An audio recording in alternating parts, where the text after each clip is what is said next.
don't need to have all these things, but you better have most of them. Family, friends, career, educational goals, plans for, time outside of work, attention to your mental and physical health, etc. That's what life is about. And if you don't have any of those things, well, then all you've got left is misery and suffering. So that's a bad deal for you. So once you set up that goal structure, let's say, and that's really in many ways that's what you should be doing at university. That's exactly what you should be doing, is trying to figure out who it is that you're trying to be, right? And you aim at that, and then you use everything you learn as a means of building that person that you want to be. And I really mean want to be. I don't mean should be, even those things are going to overlap. And it's important to distinguish between those, because that's partly, and this is back down to the micro routine analysis. So if I was saying, well, you're going to try to make yourself more industrious. Okay, number one, specify your damn goals, because how are you going to hit something if you don't know what it is? That isn't going to happen.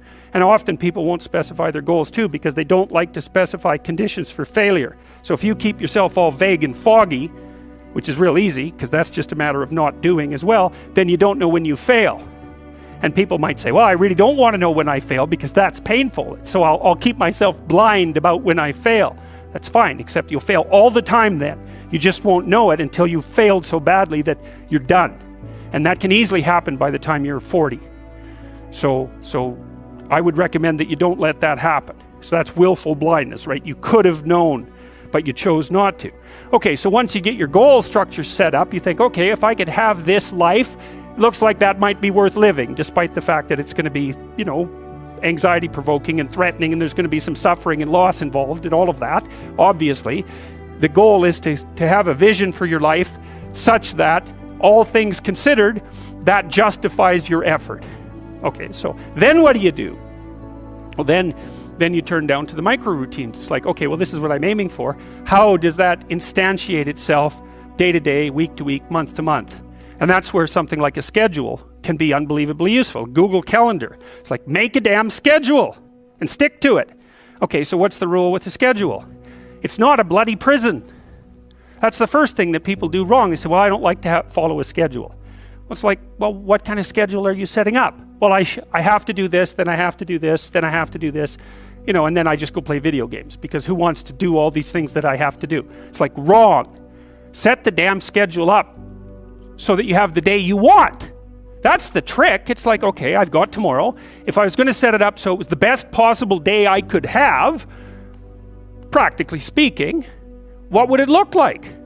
Well, then you schedule that. And obviously there's a bit of responsibility that's going to go along with that, because if you have any sense, one of the things that you're going to insist upon is that at the end of the day, you're not in worse shape than you were than at the beginning of the day, right? Because that's a stupid day. If you have a bunch of those in a row, you just dig yourself a hole and then you bury yourself in it. It's like, sorry, that's just not a good strategy. It's a bad strategy. So maybe 20% of your day has to be responsibility and obligation, or maybe it's more than that, depending on how far behind you are. But even that, you can ask yourself, okay, well, I've got these responsibilities. I have to schedule the damn things in. What's the right ratio of responsibility to reward? And you can ask yourself that, just like you'd negotiate with someone who is working for you. It's like, okay, you got to work tomorrow. Okay, so I want you to work tomorrow. And you might say, okay, well, what are you going to do for me that makes it likely that I'll work for you? Well, you could ask yourself that, So maybe you do an hour of responsibility and then you play a video game for 15 minutes. I don't know, whatever turns your crank, man. But, you have to negotiate with yourself and not tyrannize yourself. Like you're negotiating with someone that you care for, that you would like to be productive and have a good life. And that's how you make the schedule. It's like, and then you look at the day and you think, well, if I had that day, that'd be good. Great. And you're useless and horrible, so you'll probably only hit it with about 70% accuracy, but that beats the hell out of 0, right? And if you hit it even with 50% accuracy, another rule is, well, aim for 51% the next week, or 50.5% for God's sake, or because you're going to hit that position where things start to loop back positively and spiral you upward. And so that's one way that you can work on your conscientiousness, is plan a life you'd like to have. And you do that partly by referring to social norms. That's more or less rescuing your father from the belly of the whale. But the other way you do that is by having a little conversation with yourself about, as if you don't really know who you are, because you know what you're like. You won't do what you're told. You won't do what you tell yourself to do. You must have noticed that. It's like you're a bad employee and a worse boss, and both of those work, for you. You don't know what you want to do, and then when you tell yourself what to do, you don't do it anyways. You should fire yourself and find someone else to be. But my point is that you have to understand that you're not your own servant, so to speak. You're someone that you have to negotiate with, and you're someone that you want to present the opportunity of having a good life to. And that's hard for people because they don't like themselves very much. So, they're always like cracking the whip and then procrastinating, and cracking the whip and then procrastinating. And it's like, God, it's so boring and such a pathetic way of spending your time. And you know what that's like because you probably waste like 6 hours a day. And I think we did an economic calculation about that a while back, right? Your time's probably worth $50 an hour, something like that. I mean, you're not getting paid that now, but you're young, and so this is investment time, and what you do now is going to multiply its effects in the future. So let's say it's $50 an hour, which is perfectly reasonable. So if you waste 6 hours a day, and you are, then you're wasting about $2,000 a week, or about $100,000 a year. So go ahead, but that's what it's costing you every hour. And you need to know what your damn time is worth. So let's say it's not $50, it's 30, whatever. Maybe it's 100, it's somewhere in that range. One of the things you should be asking yourself is, when you spend an hour, would have I paid someone $50 to have had that hour? And if the answer is no, it's like, well, maybe you should do something else with your time. And it depends on whether or not you think that your time's worthwhile. But the funny thing about not assuming that is, if you assume your time isn't worthwhile, what happens is you don't just sit around sort of randomly in a state of responsibility-less bliss. What you do is you suffer existentially. And so that seems like a stupid solution. If you take people, and I've told you this, and you expose them voluntarily to things that they are avoiding and are afraid of, that they know they need to overcome in order to meet their goals, their self-defined goals. If you can teach people to stand up in the face of the things they're afraid of, they get stronger. And you don't know what the upper limits to that are, because you might ask yourself, if for 10 years, if you didn't avoid doing what you knew you needed to do, by your own definitions, right, within the value structure that you've created, to the degree that you've done that, what would you be like? Well, there are remarkable people who come into the world from time to time, and there are people who do find out over decades-long periods what they could be like if they were who they were, if they spoke their being forward. And they get stronger and stronger and stronger, and we don't know the limits to that. We do not know the limits to that. And so you could say, well, in part, perhaps the reason that you're suffering unbearably can be left at your feet, because you're not everything you could be, and you know it. And of course, that's a terrible thing to admit, and it's a terrible thing to consider, but there's real promise in it, right? Because it means that perhaps there's another way that you could look at the world, and another way that you could act in the world. So what it would reflect back to you would be much better than what it reflects back to you now. And then the second part of that is, well, imagine that many people did that, because we've done a lot as human beings. We've done a lot of remarkable things. And I've told you already, I think before, that today, for example, about 250,000 people will be lifted out of abject poverty, and about 300,000 people attached to the electrical power grid. We're lifting people out of poverty collectively at a faster rate that's ever occurred in the history of humankind by a huge margin. And that's been going on unbelievably quickly since the year 2000. The UN had planned to have poverty between 2000 and 2015, and it was accomplished by 2013. So there's inequality developing in many places, and you hear lots of political agitation about that. But overall, the tide is lifting everyone up, and that's a great thing. And we have no idea how fast we could multiply that if people got their act together and really aimed at it. Because, my experience is with people that we're probably running at about 51% of our capacity. You can think about this yourselves. I often ask undergraduates how many hours a day you waste, or how many hours a week you waste. And the classic answer is something like 4 to 6 hours a day. Inefficient studying, watching things on YouTube that not only do you not want to watch, that you don't even care about, that make you feel horrible about watching after you're done. That's probably 4 hours right there. You think, well, that's 25 hours a week, it's 100 hours a month, that's 2.5 full work weeks, it's half a year of work weeks per year. And if your time is worth $20 an hour, which is a radical underestimate, it's probably more like 50 if you think about it in terms of deferred wages. If you're wasting 20 hours a week, you're wasting $50,000 a year. And you are doing that right now. And it's because you're young, wasting $50,000 a year is a way bigger catastrophe than it would be for me to waste it, because I'm not going to last nearly as long. And so if your life isn't everything it could be, you could ask yourself, well, what would happen if you just stopped wasting the opportunities that are in front of you? You'd be who knows how much more efficient? 10 times more efficient, 20 times more efficient. That's the Pareto distribution. You have no idea how efficient people get. It's off the charts. Well, and if we all got our act together collectively and stopped making things worse, because that's another thing people do all the time, not only do they not do what they should to make things better, they actively attempt to make things worse because they're spiteful or resentful or arrogant or deceitful or homicidal or genocidal or all of those things all bundled together in an absolutely pathological package. If people stopped really trying just to make things worse, we have no idea how much better they would get just because of that. So there's this weird dynamic that's part of the existential system of ideas between human vulnerability, social judgment, both of which are major causes of suffering, and the failure of individuals to adopt the responsibility that they know they should adopt. And that's the thing that's interesting too, is that, and like another thing I've often asked my undergraduate classes is, you know, there's this idea that people have a conscience. And you know what the conscience is. It's this feeling or voice you have in your head just before you do something that you know is stupid, telling you that probably you shouldn't do that stupid thing. You don't have to listen to it, strangely enough.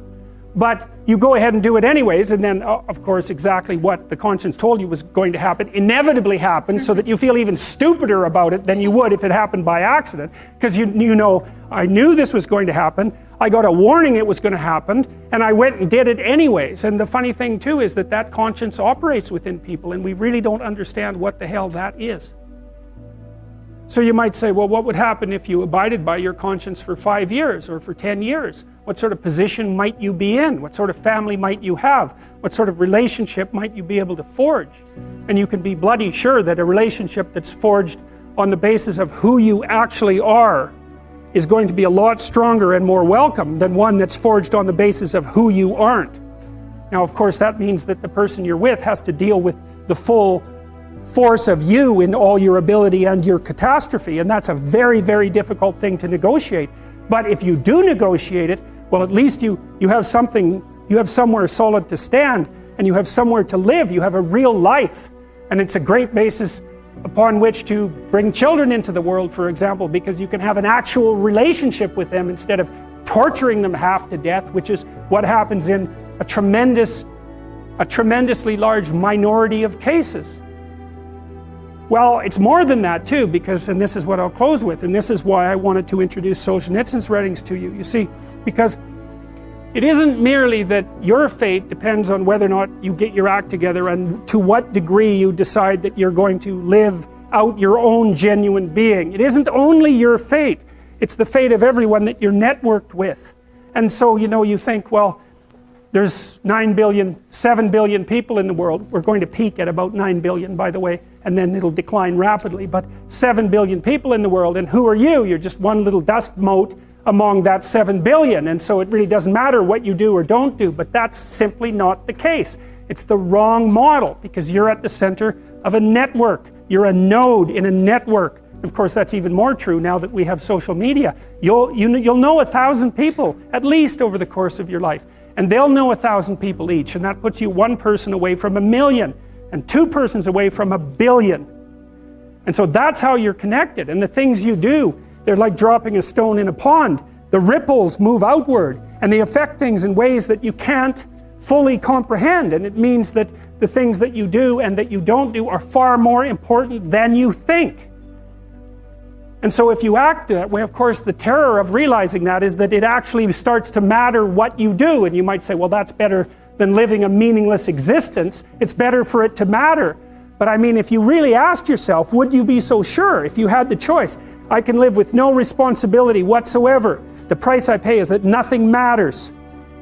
Or I can reverse it and everything matters. But I have to take the responsibility that's associated with that. It's not so obvious to me that people would take the meaningful path. You know, when you say, well, nihilists suffer dreadfully because there's no meaning in their life and they still suffer. Yeah, but the advantage is they have no responsibility. So that's the payoff, and I actually think that's the motivation. Say, well, I can't help being nihilistic. All my belief systems have collapsed. It's like, yeah, maybe. Maybe you've just allowed them to collapse because it's a hell of a lot easier than acting them out. And the price you pay is some meaningless suffering, but you can always whine about that and people will feel sorry for you, and you have the option of taking the pathway of the martyr, so that's a pretty good deal, all things considered. Especially when the alternative is to bear your burden properly and to live forthrightly in the world. Well, what Solzhenitsyn figured out, and so many people in the 20th century, it's not just him, even though he's the best example, is that if you live a pathological life, you pathologize your society. And if enough people do that, then it's hell. Really. Really.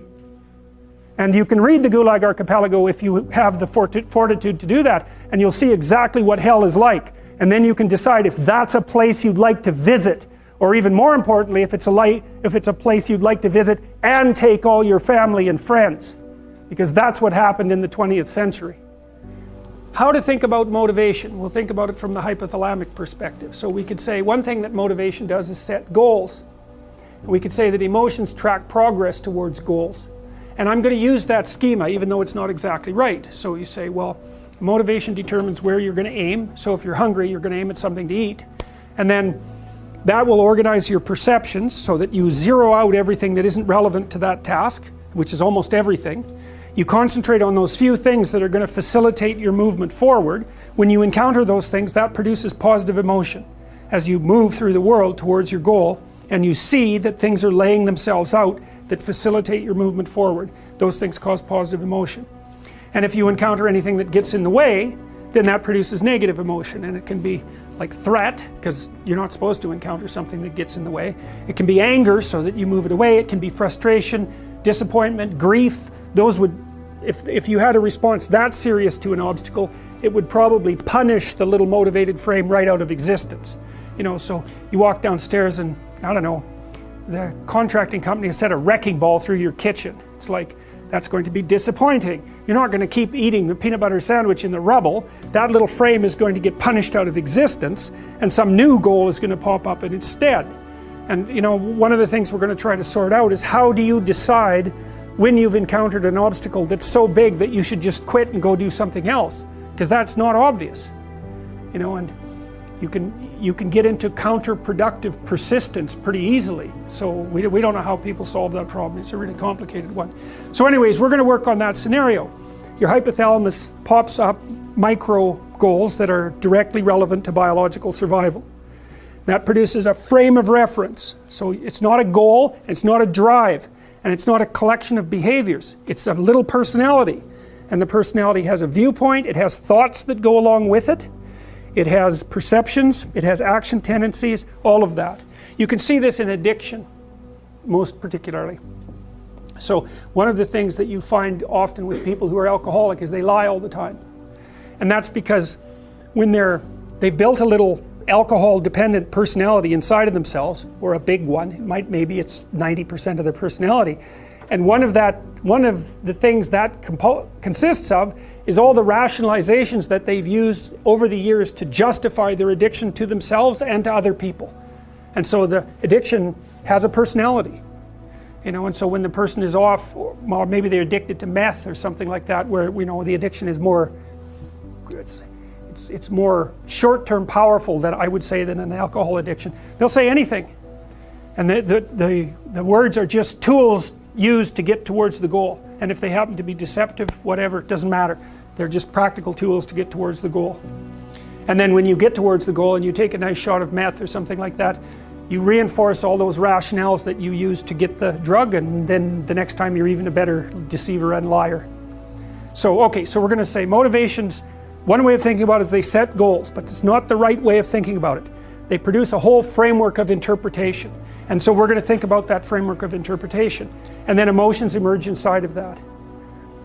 So that's it. So the world is framed, motivation, set goals. You could say the world has to be framed. So motivation sets that frame.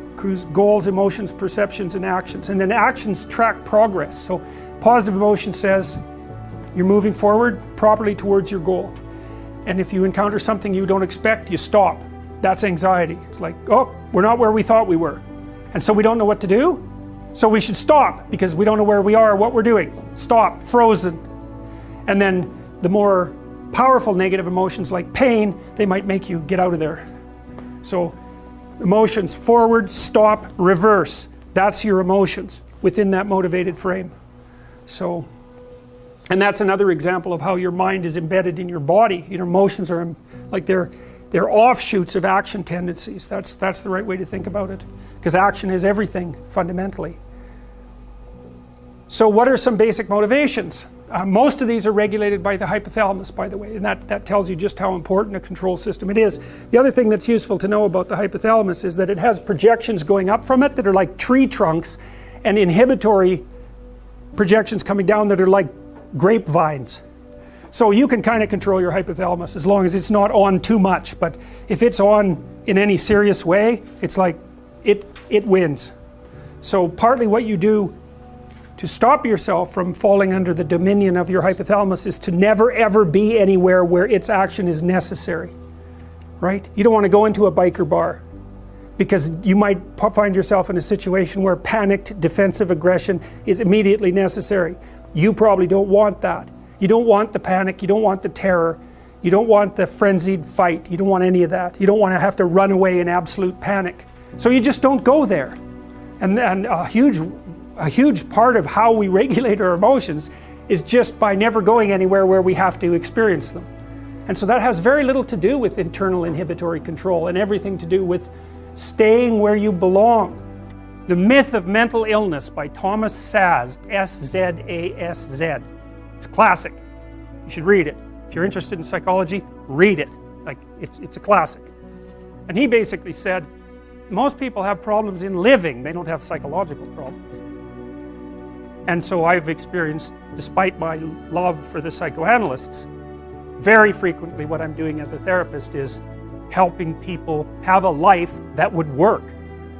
You know, and you can parameterize that. It's like, what do you need? How about some friends? That people kind of like that. How about an intimate relationship with someone that you can trust, that maybe has a future? That'd be good.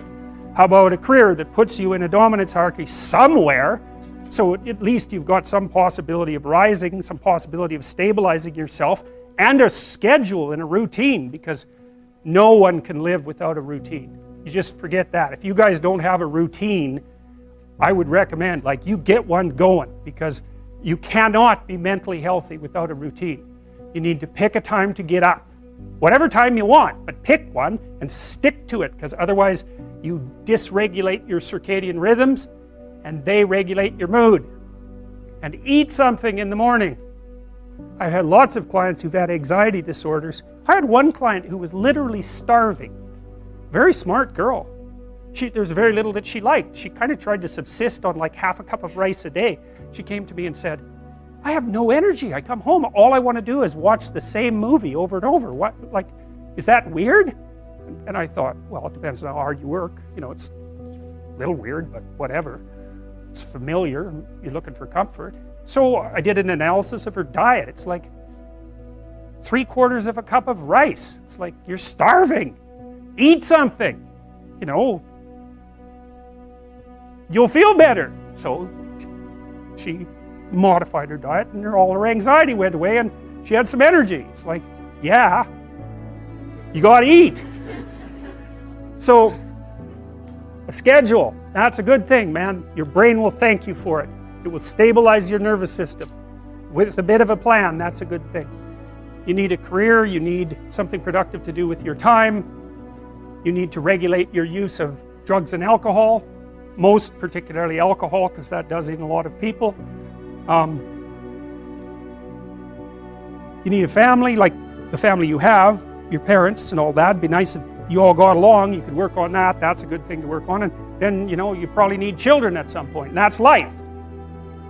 That's what life is. And if you're missing, you know, you may have a good reason to not be operating on one of those dimensions.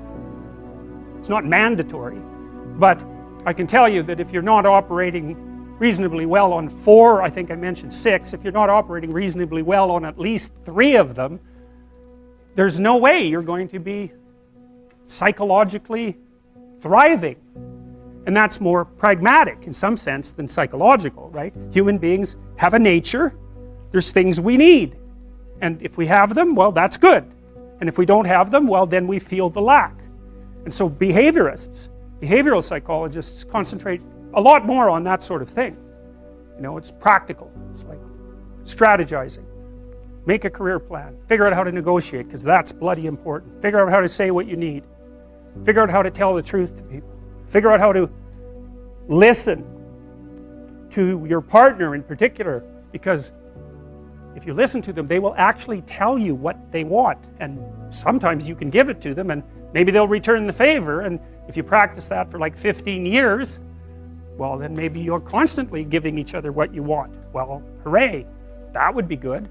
And then there's 2 of you under most circumstances, and it's better to have 2 brains than 1, because people think differently because of their temperament mostly.